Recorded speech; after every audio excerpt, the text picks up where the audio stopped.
Okay, so I see we have a few. As some still enter, we will begin in the interest of everyone's time. We appreciate you all joining us. Good afternoon. Welcome to the Live Well, Stay Healthy Wellness webinar series brought to you by the Family and Community Health Sciences Department of Rutgers Cooperative Extension. My name is Rachel Tansey, and I am with the FCHS department here in Monmouth County, and I'll serve as your host today. I'm very excited about this presentation today. Lose the salt, not the flavor. Certainly a topic we can all benefit from. But before we move on, I just wanted to go over a few of the webinar logistics. First, this webinar is being recorded, and as participants, you are all muted with your videos turned off. So if you have any questions, please do post them for the presenter in the chat, or you can use the Q&A box, and we will have time at the end of the program to field those questions. Also, if you have any personal health information, we ask that you keep that private, as we are not, medical professionals, and would advise you to speak to a medical professional regarding that. Also, I wanted to quickly review the cooperative extension structure for those of you who aren't familiar. Rutgers Cooperative Extension is an affirmative action equal opportunity employer. RCE has a partnership between the Board of County Commissioners, Rutgers, the State University of New Jersey, and the USDA's National Institute of Food and Agriculture.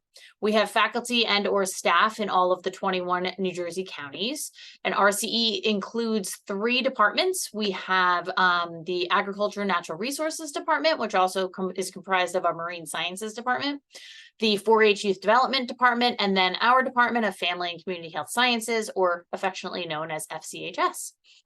FCHS provides outreach in New Jersey and beyond on topics related to nutrition, chronic disease prevention, food safety, and overall wellness.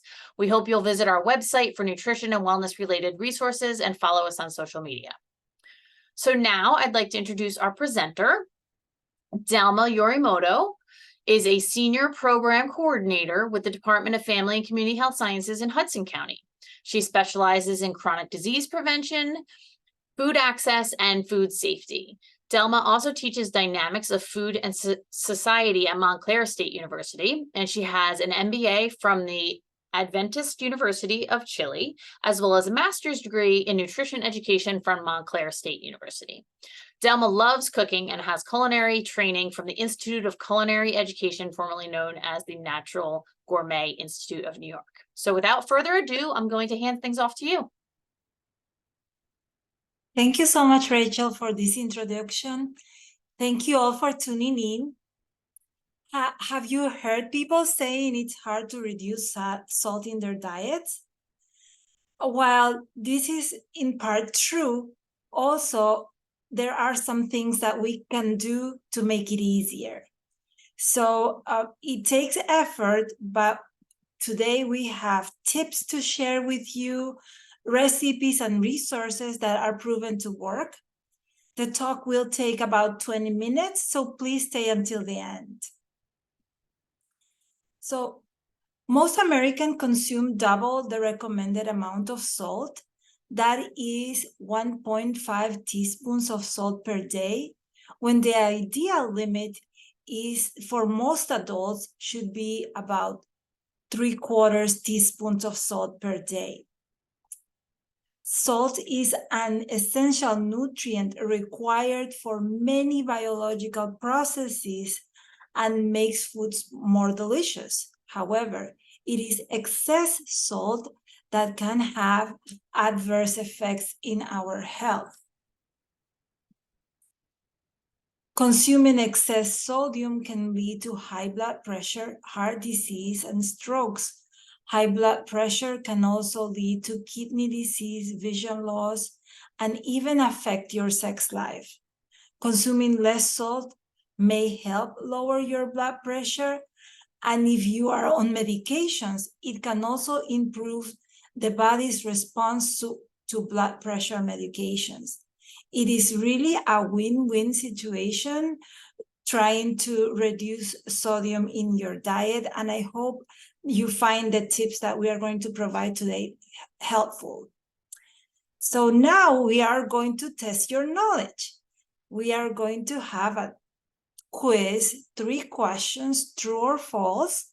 I ask you to please grab pen and paper, and I will pose the question. Please write your answers on the paper. And at the end, you can let me know in the chat how you did, how many correct answers you had. So let's get started. Question number 1, true or false? Salt is a seasoning, true or false? What do you think? Please write down your answer on the piece of paper. Salt is a seasoning. Question number 2. We can always tell that food has a lot of salt by its taste, by how the food tastes. We can always tell that food has a lot of salt by its taste. True or false? Question number 3, the last question. A cup of milk has about 120 milligrams of sodium. A cup of plain milk has about 120 milligrams of sodium. True or false? Please write down your answer on your paper. And now we are going to review the correct answers. So question number 1, salt is a seasoning. That is false. We often say, oh, I'm going to season the food, and you mean that you're going to add more salt. We mean that we're going to add more salt. But salt is not a seasoning. Salt, it only enhances the flavor that already are on the food. So seasonings are more like on the picture you have herbs, onions, lemon, lime, citrus. Those are seasonings. Salt just, it's an enhancer of the flavors. How did you do on that one? Question number 2. We can always tell that food has a lot of salt by taste. So this is false too. Many foods have salt and it's very hard to tell. An extreme example could be chocolate. Often candy and chocolate have salt, and that they added to enhance the sweetness or the flavors. So we cannot tell if something is high in sodium by its taste. Question number 3. A cup of plain milk has about 120 milligrams of sodium. And that is true. So, and that's not necessarily bad, but it's just an example that foods naturally occurring, they have naturally occurring sodium. So we have to know, in this webinar, we are going to learn tips how to know the sodium content in our foods. How did you do? I'm sure everybody did great, but feel free to share on the chat if how many correct answers you had. Thank you very much. I really love to know how you did. So now we are going to share some helpful tips. While these tips are in general good for most people, if you have a health condition, please continue to follow your doctor's or registered dietitian instructions, or consult before making changes. So here is our first tip. So 70% of the excess sodium most people consume comes from packaged foods or takeout. Some menu items from restaurants can top 5,000 to 6,000 milligrams per serving. This is about 4 times the healthy limit for most people in one day. I am going to show you some examples from the sodium content from restaurant foods. So And also to add to that, some restaurants do not list how much sodium they have, the recipes have. Some do, it's often posted online. So my tip here would be, like, eating takeout, make it more like a treat than doing it on a regular basis. And during this talk, we are gonna give some tips how to prepare at home healthier meals that are lower in sodium, but rich in flavor and nutrition. So as promised, here are some, here is the sodium content of some meals from takeout. So as you can see on my left, the sodium content of this burger is 2,148 milligrams. It seems pretty high to me. That I have the burrito here, double steak grilled cheese burrito, 2,170 milligrams. Here on this other menu, very high, 2,000, 3,000 milligrams. But pay attention, this one is like a half a fresh turkey sandwich. It still have 1,800 milligrams of sodium. So these are popular restaurants. So we just have to be aware of what the content, sodium content, nutrient content of our foods are. And we do that by checking the food labels. Let's do like a little practice. So here I have on the screen a food nutrition facts label for white bread. And we see that the sodium content is 180 milligrams. So we say, oh, that seems okay. But in general, I personally most people don't eat just one slice of bread, you eat 2 or 3. So always the numbers that the nutrition facts label provide is for 1 serving. If you see on the top, I highlighted the number of servings that this container has. Always the number of servings per container is listed on the top. In this case, it's 17 servings. But let's say we're gonna eat 2 pieces of toast here. If we eat 2 pieces of toast, we have to multiply 180 times 2 just to know the sodium content of the white bread. Again, this is just a little practice how we can check the nutrition facts label of the foods that we eat. So, and like I was saying, cooking at home gives us the control over the nutritional value of our meals and how much salt goes into them. Cooking takes planning and effort, but try to find joy in cooking, for example, by sharing recipes with friends, going to a cooking class. It just can be more fun, and some people see cooking as an art and just try to find the joy in cooking. Not only is an activity that kind of make us closer together with our family, but also we save a lot of money. Cooking at home, it's most of the time cheaper than eating out, and we definitely can have control over the nutrition. So the next tip is to eat more fruits and vegetables. Fruits and vegetables help us with satiety. They have fiber, so when we eat meals that have a lot of fruits and vegetables, we tend to feel full faster.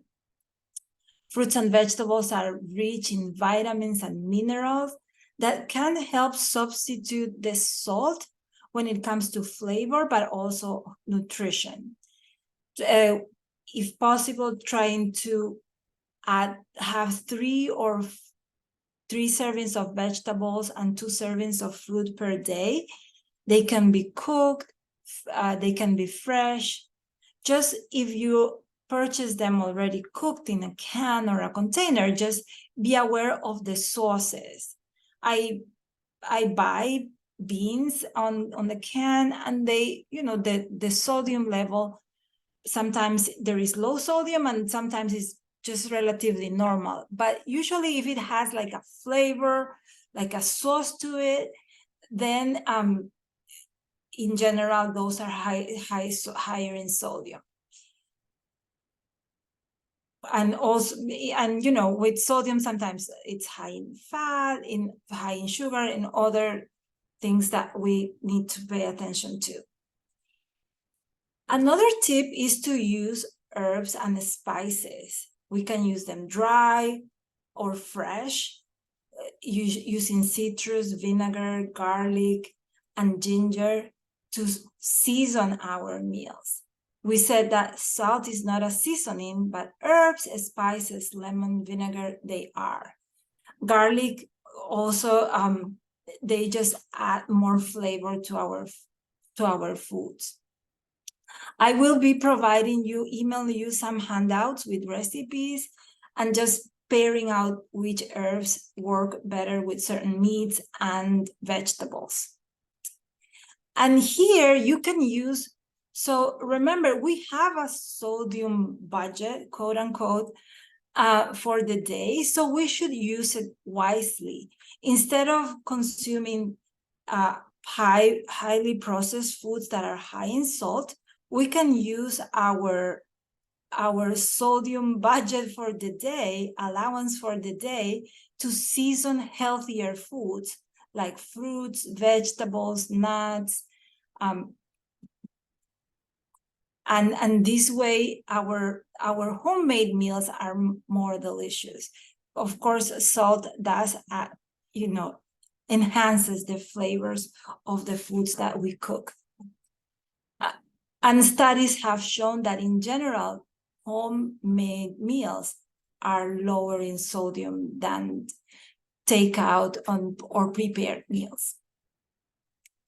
I am Hispanic, and we have the tradition to add salt to our rice. And perhaps this tip you'll be like, no, if you're Hispanic like me, but there is no need to add salt to your rice. Some cultures don't, like Asian, they don't add salt to the rice to cook your rice or your pasta. You don't need to, because the sauce that you're gonna pair the dish with, it's gonna have flavor. But if you're still, and it is a change, people notice the change. So what I do, and it seems to work, you can add lime and cilantro and garlic to your rice, and it really enhances the flavor. And you can gradually reduce the salt that you are adding to your rice. That is my tip for rice. And for pasta,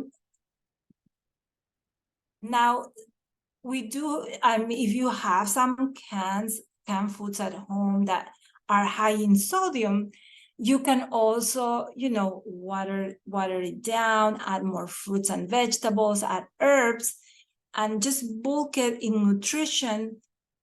And this way you can bring the sodium down, the sodium content down. My grandma used to be an expert doing this, and her foods were delicious.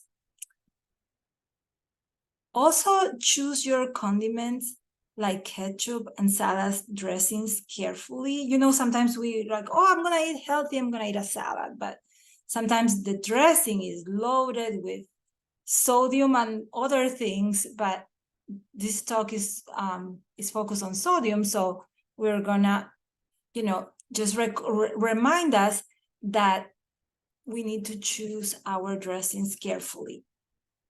Some condiments like soy sauce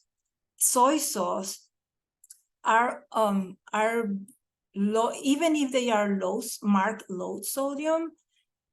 1 tablespoon can have 550 milligrams of sodium. So we just have to be careful. You know, sometimes I grab the soy sauce and just add it without paying attention. So it's better to measure to see how much I'm adding to my recipes. And again, adding garlic, adding ginger to our foods, it can enhance the flavor, and we will not need as much high sodium condiments. Another tip is to just know some foods that are high in sodium. For example, I have this list here. Breads and rolls are surprisingly high in sodium. Cold cuts and cured meats, pizza, poultry, some canned soups or packaged soups, sandwiches, cheese, and pasta dishes can be high in sodium. So the tips here would be to cut the portion of high sodium foods and add veggies or water to soups or sauces to bring down the salt.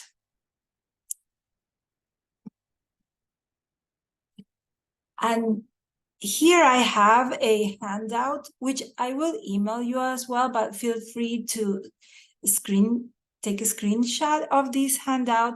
I like it because it tells you how to use certain herbs and spices.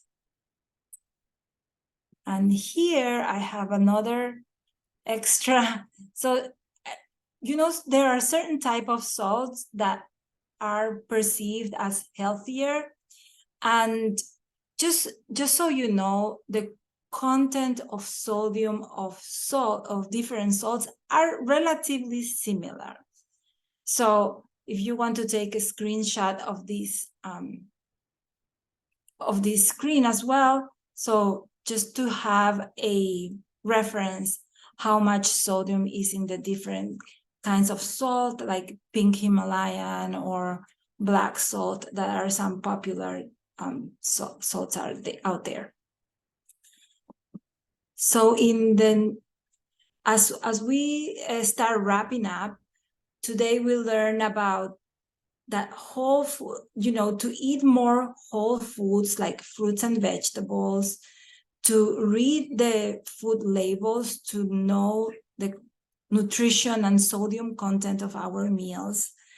Cooking at home can help us save money and make our meals more nutritious and flavorful.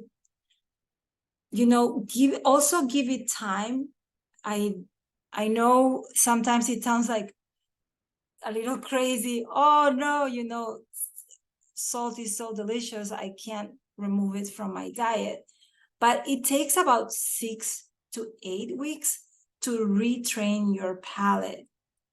So just if you try to give it a try, it can help. And at the end, you can find certain foods too salty and find a taste for healthier foods and get to like them more.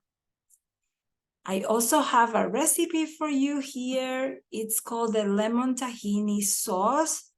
It's a sauce that you can put on your salads.